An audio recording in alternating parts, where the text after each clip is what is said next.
به ونتوكل عليه ونعوذ بالله من شرور أنفسنا ومن سيئات أعمالنا من يهده الله فلا مضل له ومن يضلله فلا هادي له ونشهد أن لا إله إلا الله وحده لا شريك له ونشهد أن سيدنا ومولانا محمدا عبده ورسوله الذي أرسله بالحق بشيرا ونذيرا وداعيا إلى الله بإذنه وسراجا منيرا أما بعد فقد قال الله تعالى في كلامه المجيد وفرقانه الحميد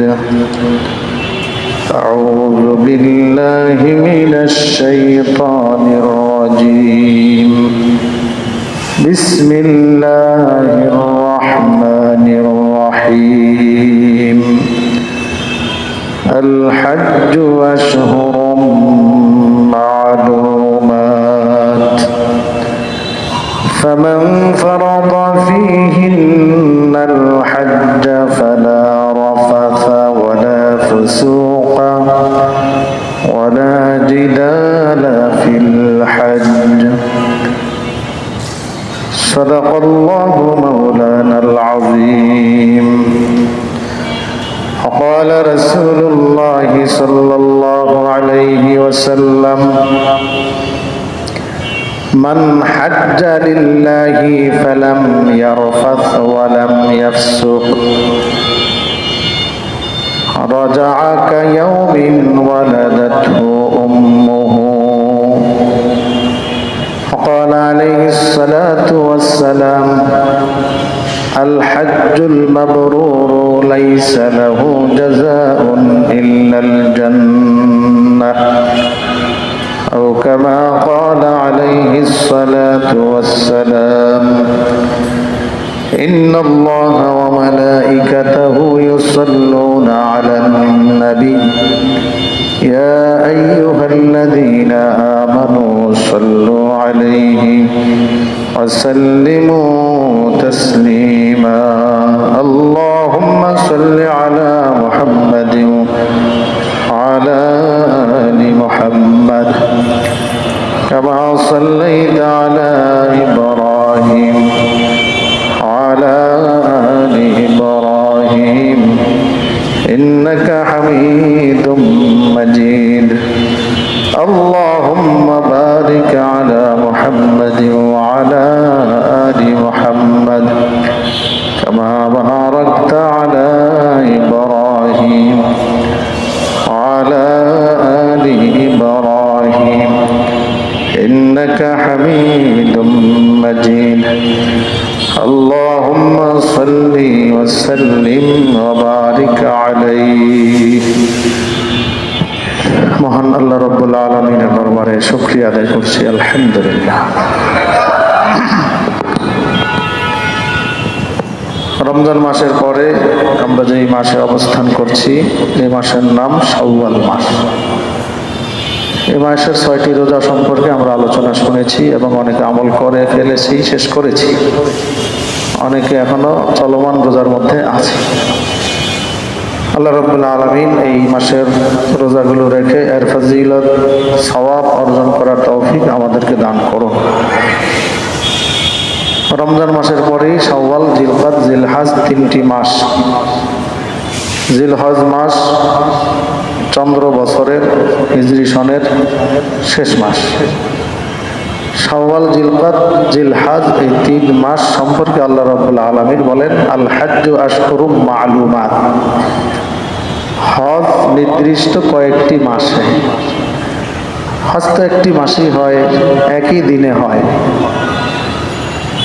জিলহজ মাসের 9 তারিখ। আল্লাহ পাক এখানে বলেন আশহুরুম মালুমাত, শাহরুন এক মাস, এক বছর, বহু বচন আশহুর, আবার বহু বচন শুহুর ও হয়। ইন্না ইদ্দাতাশ শুহুরি ইনদাল্লাহি 12 শাহরা। এখানে আল্লাহ পাক বলেন কয়েক মাস হজের, অর্থাৎ হজ যেই দিন হয় ওইটা তো একটা নির্দিষ্ট মাসে, জিলহজ মাসে হয়, কিন্তু এর প্রস্তুতি আগে থেকেই নিতে হয়। এর প্রস্তুতি শাওয়াল মাস থেকেই নিতে হয়। তাফসীরের কিতাবের মধ্যে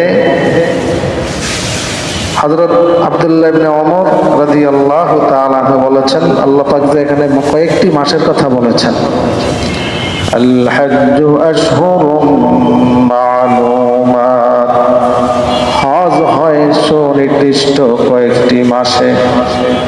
আব্দুল্লাহ ইবনে ওমর রাদিয়াল্লাহু তাআলা এই আয়াতের তাফসীরে বলেন, এই নির্দিষ্ট কয়েকটি মাস বলতে শাওয়াল, জিলকাদ, জিলহজ। আমার জানার মধ্যে এই বছর হজের প্রথম ফ্লাইট 29 তারিখ। 29 তারিখ হইলে শাওয়াল মাসের মধ্যেই সম্ভবত পড়ে যাবে। আজকে হলো এপ্রিল মাসের 18 তারিখ, শাওয়াল মাসের 19 তারিখ। এপ্রিল মাস কত দিন হয়?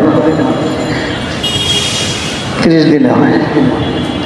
29 তারিখে শাওয়াল মাসের 30 তারিখ হবে, যদি মাস 30 হয়, না হইলেও কোনো সমস্যা নেই। হাদিসের ব্যাখ্যায় আয়াতের তাফসীরে আরো মুফাসসিরিনে কেরাম বলেছেন যে হজের ইহরাম শাওয়াল থেকেই শুরু করা যায়। হাজী সাহেবরা যখন যাবেন, হজে কেরান যারা করবেন তারা কি করবেন? হজ, উমরা এবং হজের ইহরাম একসাথে বাঁধবেন। হজ কেরান করলে এখন থেকে হজের ইহরাম শুরু হয়ে যাবে। আর উমরার তামাত্তু যারা করবেন তারা আগে উমরা করবেন, পরে হজ করবেন।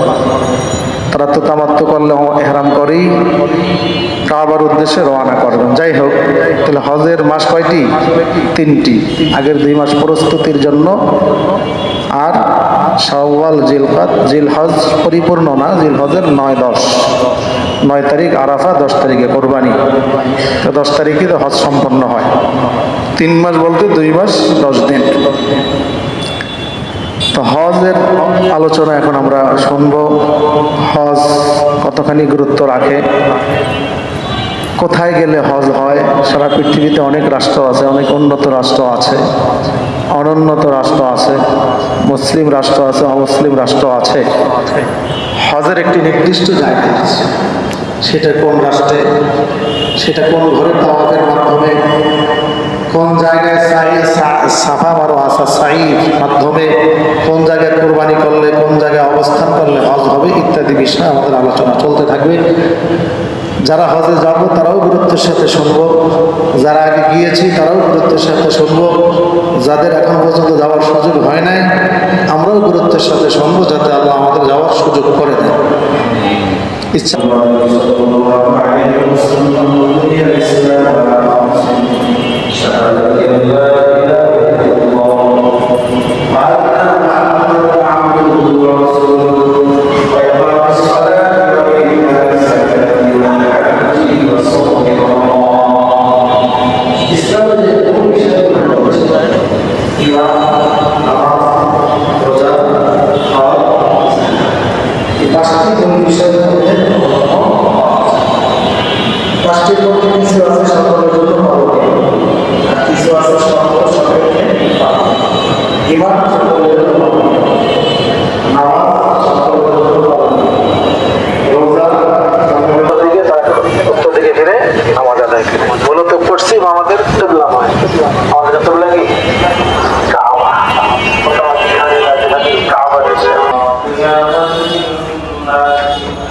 الشهر الحرام والهدي والقلائد ذلك لتعلموا أن الله يعلم ما في السماوات وما في الأرض وأن الله بكل شيء عليم سبحان الله আল্লাহ রাব্বুল আলামিন কাবাকে যেটা আল্লাহ পাকের সম্মানিত ঘর এটাকে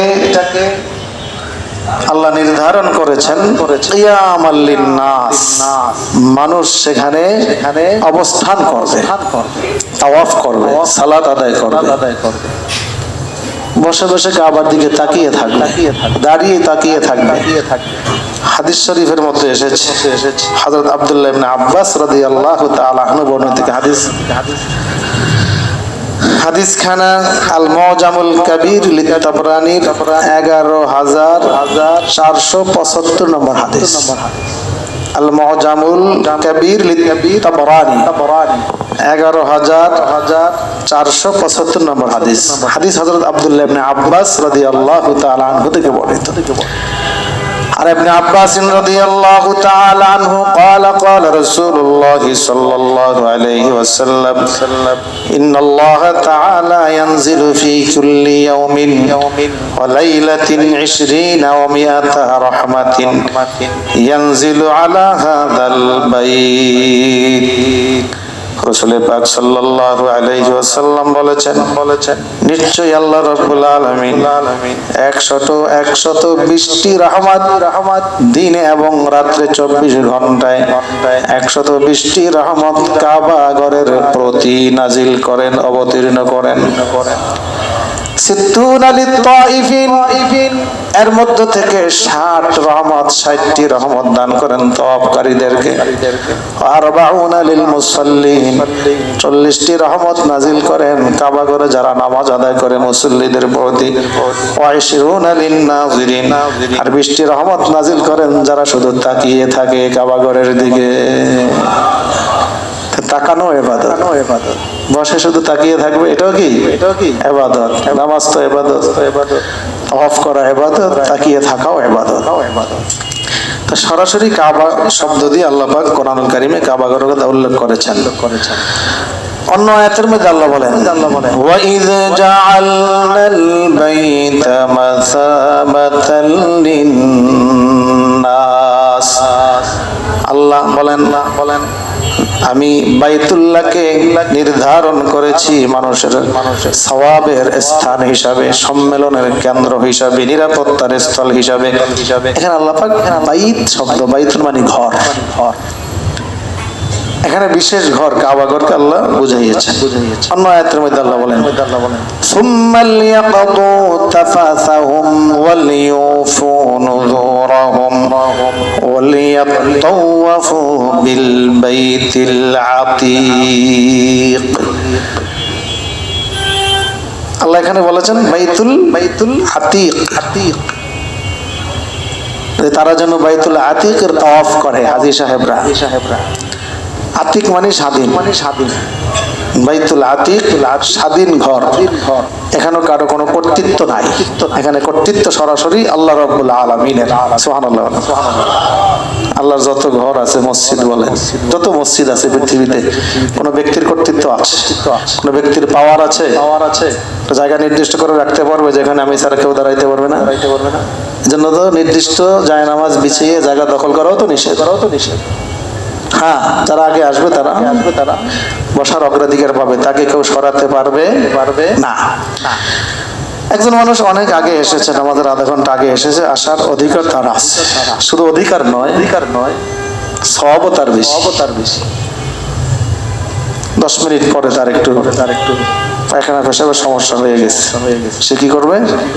হাদিস শরীফ আল্লাহ রাসূল সমাধান দিয়ে গেছেন। আল্লাহ নবী সমাধান দেন নাই এমন কোনো কাজ নাই, এমন কোনো বিষয় নাই।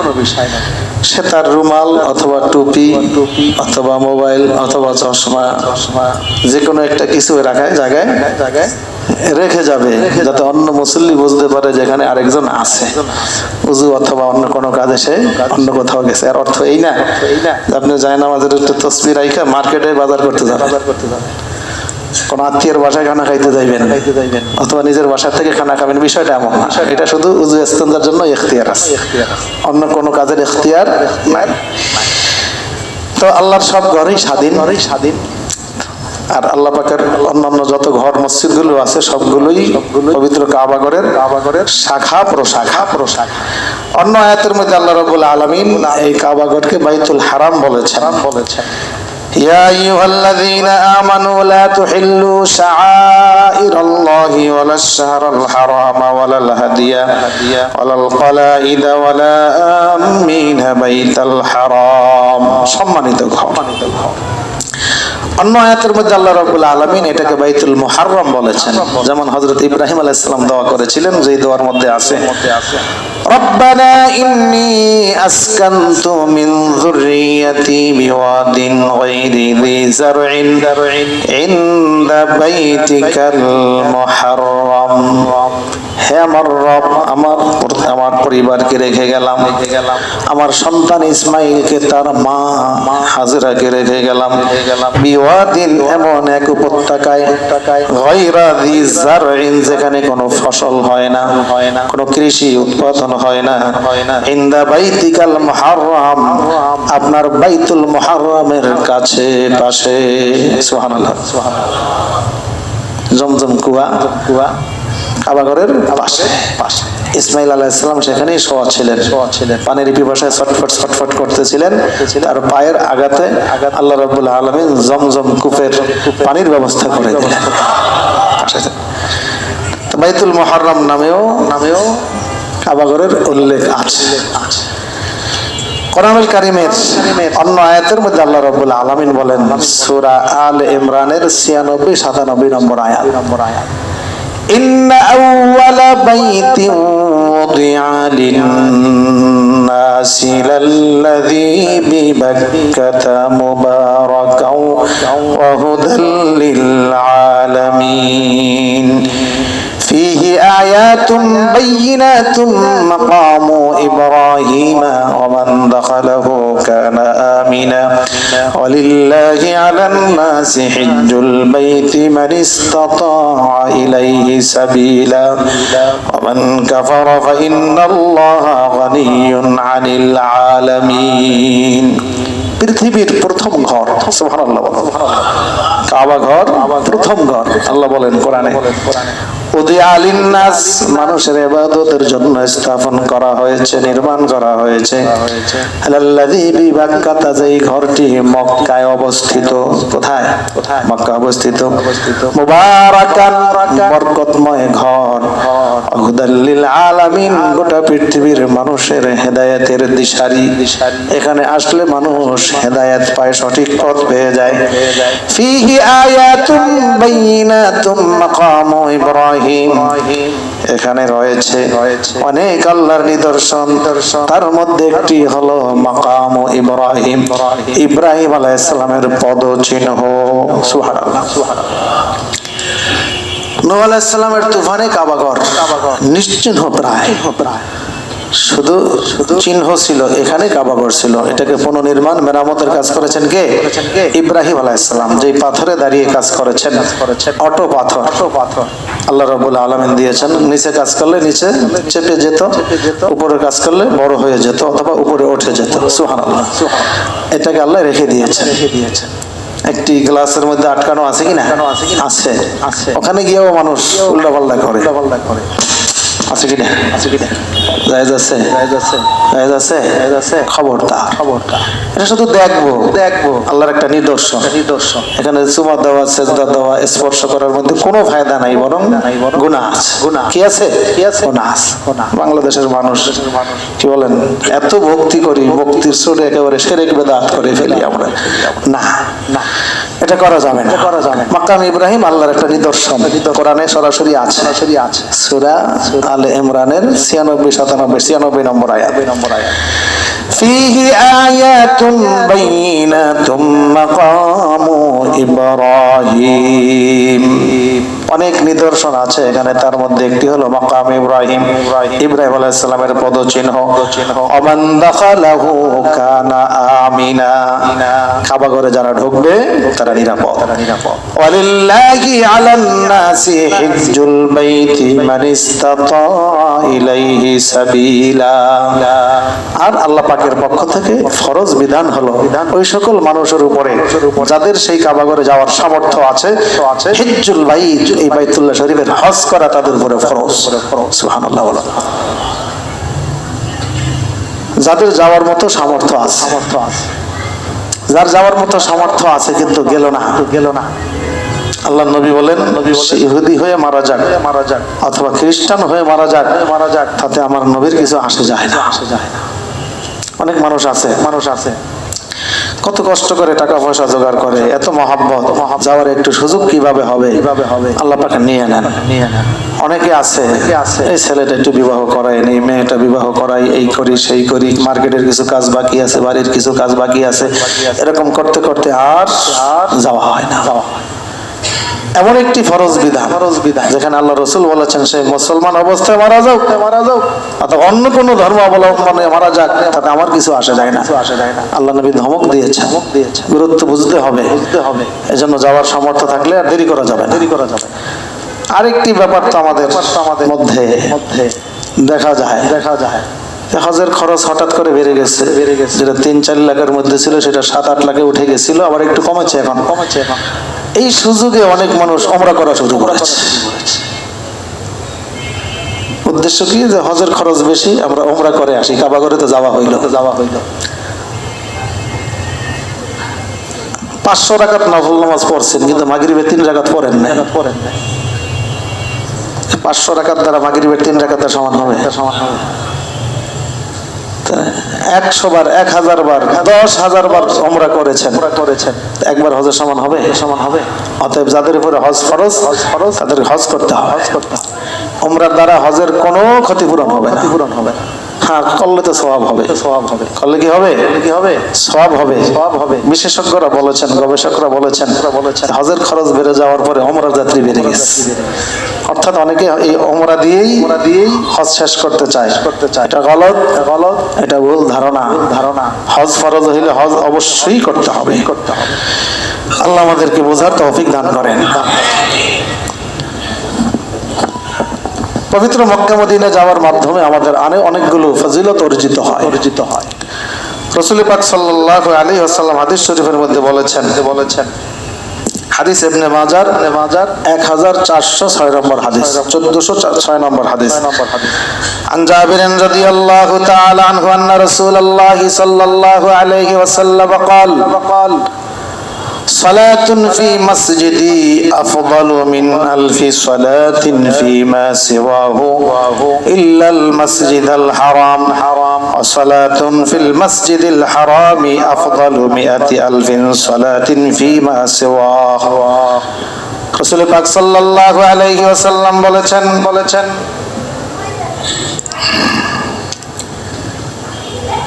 মসজিদুল হারামে কাবা ঘরের চতুর্পাশে যে মসজিদ, এক ওয়াক্ত নামাজ আদায় করলে 1 লক্ষ নামাজ আদায় করার সওয়াব। অন্য হাদিসে এসেছে মসজিদে নববীতে নামাজ আদায় করলে, এক হাদিসে এসেছে 50,000 রাকাতের সওয়াব, আরেক হাদিসে এসেছে 10,000 রাকাতের সওয়াব। মসজিদুল আকসা যেটা জেরুজালেমে অবস্থিত, যেটা ওই ইহুদিরা দখল করে রেখেছে, আল্লাহ পাক কবে দখল মুক্ত করবেন জানি না, অবশ্যই আল্লাহ মুক্ত করবেন। আল্লাহ সেটা আমাদেরকে একটু দ্রুত দেখায় দেন, বলি আমিন। সেখানে নামাজ আদায় করলে মসজিদুল আকসায় 50,000 রাকাতের সওয়াব। এই 3 মসজিদ ব্যতীত অন্য সকল পৃথিবীর সকল মসজিদে সমান সওয়াব। অন্য কোন মসজিদে বেশি সওয়াব হবে এই আশায় সফর করা নিষেধ। হ্যাঁ, আমি যে কোনো প্রয়োজনে এক জায়গায় যেতে পারি সেটা আলাদা কথা, কিন্তু আমার বাড়ির বাসার মসজিদে, মহল্লার মসজিদে, আমার এলাকার মসজিদের চেয়ে বাইতুল মুকাররমে নামাজ আদায় করলে একটু সওয়াব বেশি হবে, এমন ধারণা পোষণ করা যাবে না। এই 3 মসজিদের ফজিলত অন্য সকল মসজিদের চেয়ে বেশি। তো আমাদের সময় খুব কাছাকাছি, কিছু জরুরি কথা। হজ অনেকে জীবনে একবার করে থাকি, আবার আল্লাহ অনেককে একাধিকবার করারও সুযোগ করে দিয়ে থাকে, কিন্তু একবারই ফরজ। একাধিক না করলে কোনো গুনাহ হবে না, কোনো সমস্যাও হবে না। জীবনে একবার হজ যেহেতু এখানে অনেক কিছু খুঁটিনাটি বিষয় আছে, ফরজ আছে, ওয়াজিব আছে, সুন্নত আছে, মুস্তাহাব আছে। এগুলো আমাদের আগে থেকে যদি পড়াশোনা না থাকে, চর্চা না থাকে, তাহলে ভুল হয়ে যাওয়াটাই কি স্বাভাবিক। আল্লাহ রাব্বুল আলামিনের অশেষ মেহেরবানিতে আন-নূরি জামে মসজিদে প্রতি বছরই হজের প্রশিক্ষণ হয়ে থাকে। মসজিদ পরিচালনা কমিটি, তাবলীগ জামাতের সাথী ভাইরা, আমাদের নিয়মিত মুসল্লিগণ সকলেরই তদারকিতে, আন্তরিকতা, ভালোবাসায় এই হজ প্রশিক্ষণের ব্যবস্থাটি পরিচালিত হয়ে থাকে। আল্লাহ রাব্বুল আলামিন এই বছরও যাতে আমাদেরকে ব্যবস্থা করার তৌফিক দান করেন, ব্যবস্থা করতে আল্লাহ আমাদেরকে সুযোগ দান করেন, এজন্য আল্লাহ পাকের দরবারে আমরা দোয়া করব। ইতিমধ্যে একটি সিদ্ধান্ত হয়ে গেছে, যেহেতু এই বছর হজের ফ্লাইট অন্যান্য বছরের তুলনায় অনেক আগানো হয়েছে। এই আগামী সপ্তাহে এপ্রিল মাসের 23 তারিখ, ঠিক আছে না? মেসেজ দেয় নাই? এপ্রিল মাসের 23 তারিখ বুধবার, দেখেন তো ঠিক আছে কিনা। এপ্রিল মাসের 23 তারিখ বুধবার। আচ্ছা, আসর থেকে শুরু করে এসব নামাজ বা তার একটু পরে পর্যন্ত হজের প্রশিক্ষণ হবে। এই বছর হজে যাবেন এমন কোন হজ যাত্রী এখানে আছেন কিনা? আলহামদুলিল্লাহ। আমরা মেসেজ পৌঁছিয়ে দিব, দাওয়াত পৌঁছিয়ে দিব, সকল মসজিদেই পৌঁছানোর চেষ্টা করব। বুধবার আসর থেকে শুরু করে এশার নামাজ বা তার একটু পর পর্যন্ত হজের প্রশিক্ষণ হবে। যারা হজে যাব তারাও থাকবো, যারা আগে গিয়েছি তারাও থাকবো, যারা ভবিষ্যতে যাওয়ার নিয়ত করেছি তারাও থাকবো। এখানে থাকলে কি হবে? যাওয়ার একটি আগ্রহ তৈরি হইলে কি হবে? আল্লাহ পাকের কাছে বলার সুযোগ হবে। আল্লাহ পাকের কাছে বলতে আল্লাহ আমাদেরকে যাওয়া সহজ করে দিবে। আল্লাহ তৌফিক দান করো। আরো জোরে বলুন আমিন। ফিলিস্তিনের মুসলমানদের জন্য আমরা দোয়া করেছি। বাংলাদেশে অনেক বড় একটি শোডাউন হয়েছে। বিশ্বের বুকে বাংলাদেশের জনগণের ফিলিস্তিনের মজলুম মুসলমানদের প্রতি আন্তরিকতা, ভালোবাসার একটি বহিঃপ্রকাশ ঘটেছে। আল্লাহ রাব্বুল আলামিনের কাছে আমরা দোয়া করেছি, এখনো করি, ভবিষ্যতেও করব। আল্লাহ পাকের কাছে আমরা কান্নাকাটি করব। কার দোয়া কবুল হয়ে যায় বলা যায় না। তো ফিলিস্তিনের মজলুম মুসলমানদের সহযোগিতার জন্য আমরা রাস্তা খুঁজতেছি, পথ খুঁজছি, কিভাবে সহযোগিতা করা যায়। গত সপ্তাহে আমরা জানতে পেরেছি পীর সাহেব চরমনাইয়ের পক্ষ থেকে বিভিন্ন মসজিদে প্রতিনিধির মাধ্যমে বাক্স পাঠানো হয়েছে। আমাদেরকেও জানানো হয়েছে যে বিশ্বস্ত মাধ্যমে ফিলিস্তিনের মজলুম মুসলমানদের জন্য সাহায্য তারা দিবেন। আমরা জনগণ ইচ্ছা করলে সেই সহযোগিতায় অংশগ্রহণ করতে পারি। গত সপ্তাহে বাক্স নিয়ে আমাদের সকল গেটে দাঁড়িয়েছিল। আলহামদুলিল্লাহ 47,000 টাকা সেই বাক্সে উঠেছে। আপনারাই দিয়েছেন। আজকেও আবারও বাক্স পাঠানো হবে, ভালো একটা অঙ্ক যাতে ফিলিস্তিনের মজলুম মুসলমানদের জন্য পাঠানো যায়। আমি যতটুকু জানতে পেরেছি আগামী রবি অথবা সোমবারের মাধ্যমে এটা পাঠানো হবে। রবি অথবা সোমবার। তো আজকেও বাক্স থাকবে, আপনারা মজলুম মুসলমানদের জন্য সহযোগিতা দিতে পারবেন। এখানে যাকাত ফিতরার টাকাও দিতে পারবেন, কারণ ওখানে যারা আছে তারা খুব অসহায় আছে, বাড়ি নাই, ঘর নাই, পোশাক নাই, পরিচ্ছদ নাই, এটাও আপনারা দিতে পারবেন। তো প্রত্যেক গেটে থাকবে আমাদের, আপনারা সেখানে সহযোগিতা করবেন। আর হজের প্রশিক্ষণের কথা মনে আছে তো? আগামী বুধবার, হ্যাঁ 23 তারিখ, আগামী বুধবার 23 তারিখ আসরের নামাজ থেকে শুরু করে আমাদের হজের প্রশিক্ষণ হবে। আমরা সকলে সেখানে স্বতঃস্ফূর্তভাবে অংশগ্রহণ করার চেষ্টা করব। আল্লাহ আমাদেরকে তৌফিক দান করুন। হজের বিষয়ে আমরা ইনশাআল্লাহ নিয়মিত আলোচনা করতে থাকবো। যাদের উপরে হজ ফরজ, অবশ্যই আমরা এটাকে অবহেলা করব না এবং পরে করব এই চিন্তাও থাকবো না। আর যাওয়ার নিয়ত করলে আল্লাহ পাক ব্যবস্থা করে দিবেন, আল্লাহ বরকত দান করবেন। হজের মাধ্যমে মানুষের অর্থনৈতিক হালতও ভালো হয়ে যায়। অর্থনৈতিক হালত ভালো হওয়ার জন্য হজ করবো না, হজ তো আল্লাহর জন্য করবো। আমার উপরে ফরজ বিধান, এটাকে আমি পালন করার জন্য হজ করবো। কিন্তু যে কোনো কাজেরই কি আছে আবার উপকারিতা আছে। উপকারিতার মধ্যে দেখা গেছে হজ করলে আল্লাহ রাব্বুল আলামিন স্বাস্থ্য ভালো করে দেন। ওখানে কি আছে? জমজমের পানি আছে। সে জমজমের পানি পান করলে শারীরিক অনেক রোগ ভালো হয়ে যায়। অনেক মানুষ বলেছে কিডনির পাথর পড়ে গেছে, অনেক মানুষের পেশাবের রাস্তায় পাথর ছিল, জমজমের পানি নিয়ত করে খাওয়ার কারণে সেই পাথরও পড়ে গেছে। আল্লাহ রাব্বুল আলামিন এটার মধ্যে ক্ষুধার নিবারণের ব্যবস্থাও রেখেছেন, চিকিৎসার উপকরণও রেখেছেন। এজন্য আমরা আল্লাহ যদি কখনো কাউকে নেন, সেখানে বেশি পরিমাণে জমজমের পানি পান করব। আল্লাহ রাব্বুল আলামিন আমাদেরকে তৌফিক দান করেন। তো ঠিক আছে, আমরা হজের বিষয়ে সামনের জুমাগুলোতে আলোচনা করব। হজ প্রশিক্ষণে আমরা উপস্থিত থাকব। ফিলিস্তিনের মজলুম মুসলমানদের জন্য আমরা সহযোগিতা করব। আল্লাহ রাব্বুল আলামিন এই বিষয়গুলোর উপর আমাদেরকে আমল করার তৌফিক দান করুন। যারা সুন্নত পড়েন নাই, কাতার সোজা করে সুন্নত পড়ে নিন। আর যারা পড়েছেন, আপনারা নফল নামাজ পড়তে পারবেন।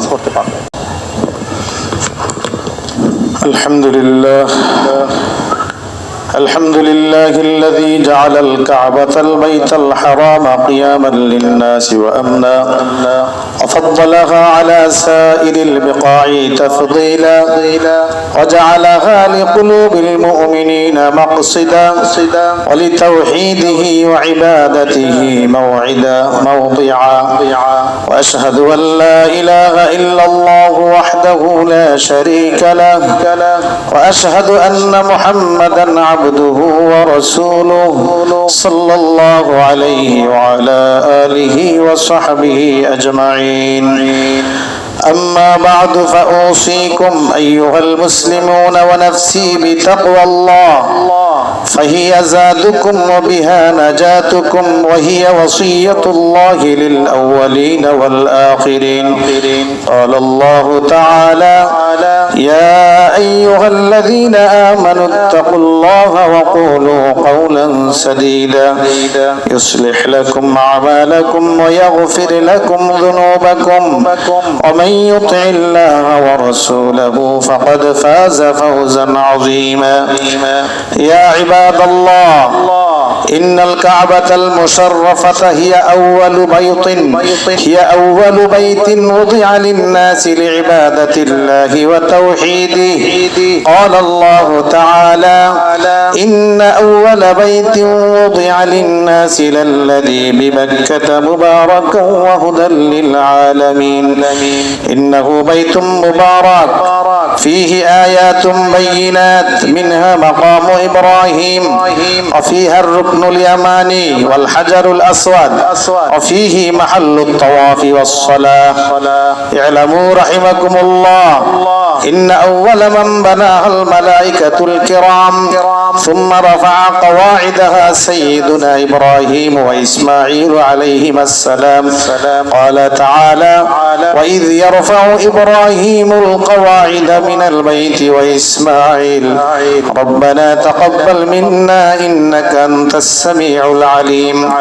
والكعبة هي قبلة المسلمين في صلاتهم، إليها يحج المسلمون في كل عام طاعة لله وابتغاء مرضاته. ثم الطواف بها عبادة والنظر إليها عبادة والصلاة عندها مضاعفة. قال النبي صلى الله عليه وسلم: صلاة في المسجد الحرام أفضل من 100,000 صلاة فيما سواه. رواه الإمام أحمد. فالحاصل إن الكعبة المشرفة هي مركز التوحيد والإيمان ومهبة الوحي ومحل دعوة الأنبياء عليهم الصلاة والسلام. فاحرصوا رحمكم الله على تعظيم البيت الحرام وتقدير قيمته، وتذكروا قول الله تعالى: ذلك ومن يعظم شعائر الله فإنها من تقوى القلوب. اللهم اجعلنا من زوار بيتك الحرام ومن المخلصين في طاعتك، وارزقنا حجا مبرورا كما قال النبي صلى الله عليه وسلم: الحج المبرور ليس له جزاء إلا الجنة. بارك الله لنا ولكم في القرآن العظيم ونفعنا وإياكم من الآيات والذكر الحكيم. أقول قولي هذا وأستغفر الله لي ولكم ولسائر المؤمنين والمؤمنات والمسلمين والمسلمات فاستغفروه إنه هو الغفور الرحيم.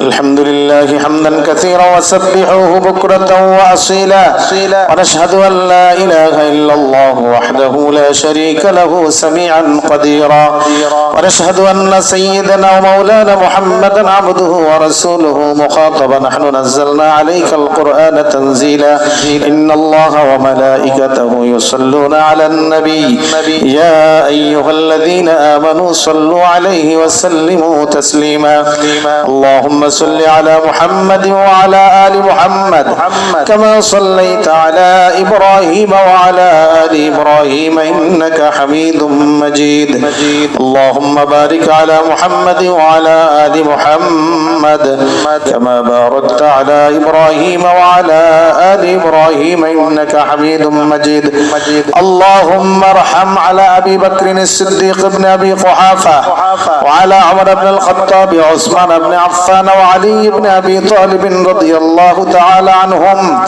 وعلى الأزواج المطهرات لذي النبوة وعلى بضعة الرسول سيدة نساء أهل الجنة فاطمة رضي الله تعالى عنهن وعلى ولديها الشهيدين سيدي شباب أهل الجنة الحسن والحسين رضي الله تعالى عنهما وعلى عميه صلى الله عليه وسلم المعظمين الشهيد بأحد الحمزة وأشفقهم عباس رضي الله تعالى عنهما وعلى تمام الصحابة رضوان الله تعالى عليهم أجمعين اللهم اهد أئمة المسلمين إلى سنة الرسول والخلفاء الراشدين اللهم مزق جمع الأعداء وزلزل أقدامهم ودمر ديارهم وقرب بنيانهم اللهم خلد ملكنا وممالك الإسلام وطهر خواصنا وعوامنا من درن الفسق والطغيان وزين ظواهرهم وبواطنهم بآثار الشريعة والعرفان اللهم أعز الإسلام والمسلمين اللهم ارحم الإسلام والمسلمين اللهم انصر الإسلام والمسلمين واحفظهم عن كيد أعدائهم وانصرهم على أعدائك وأعدائهم اللهم انصر أهل فلسطين انصر المجاهدين في سبيلك لإعلاء كلمتك العليا لأنك تقول في القرآن الكريم وجعل كلمة الذين كفروا السفلى وكلمة الله هي العليا الله عزيز حكيم اللهم انصر من نصر دين محمد صلى الله عليه وسلم واجعلنا منهم واخذل من خذل دين محمد صلى الله عليه وسلم ولا تجعلنا منهم عباد الله رحمكم الله اذكروا الله يذكركم وادعوه يستجب لكم ولذكر الله تعالى أعلى وأعز وأجل وأتم وأهم وأكبر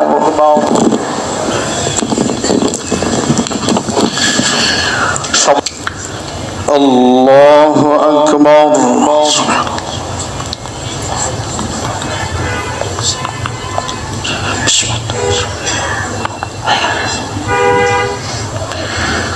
الحمد لله رب العالمين الرحمن الرحيم مالك يوم الدين إياك نعبد وإياك نستعين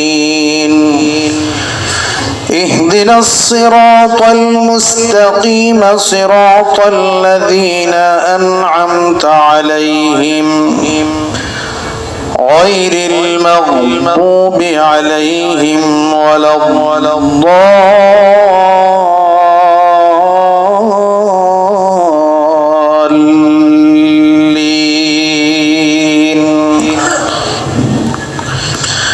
وإذ يرفع إبراهيم القواعد من البيت وإسماعيل ربنا تقبل منا إنك أنت أنت السميع العليم ربنا وجعلنا مسلمين لك ومن ذريتنا أمة مسلمة لك وأرنا مناسكنا وتب علينا إنك أنت التواب الرحيم ربنا وابعث فيهم رسولا منهم يتلو عليهم آياتك ويعلمهم الكتاب والحكمة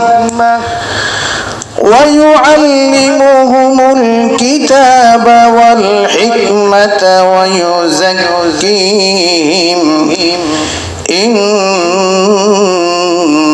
إنك أنت العزيز الحكيم الحمد لله رب العالمين الرحمن الرحيم مالك يوم الدين إياك نعبد وإياك نستعين اهدنا الصراط المستقيم صراط الذين أنعمت عليهم غير المغضوب عليهم ولا الضالين